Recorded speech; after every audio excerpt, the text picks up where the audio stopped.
the bar just keeps rising. What might have been sufficient as a differentiated perspective with insight in a thought leadership piece in 2010 versus 2025, night and day comparison. However, to your point, would someone reading something in 2025 be holding it to a 2010 standard? Of course not. They're going to be comparing it to everything else they read today. And that's where, again, the degree to whether I know compelling is often the outcome variable that these studies look at in terms of whether it's something that's sufficiently distinctive, differentiated, that will then drive something leading to maybe preference or one of the more commercial outcomes that we all aspire to. Again, even the most recent study that Edelman published on this stuff, the thing that came out number one is an understanding of my business challenges, the context of what matters to me. So often I would 100% agree that thought leadership today still often falls short because it's not appreciating the context of the person we're trying to influence, whether that's a buyer or when we look more broadly into corporate comms, and we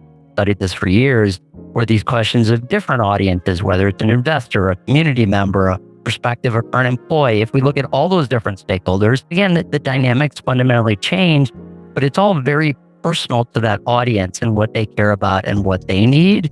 And that's where, unfortunately, thought leadership so often is about building up the brand of the organization or the individual. So it's all about, look at me, look at how smart I am, look at the ideas I have. This is why you want to pay attention. That's a little bit of a different dynamic than a typical B2B.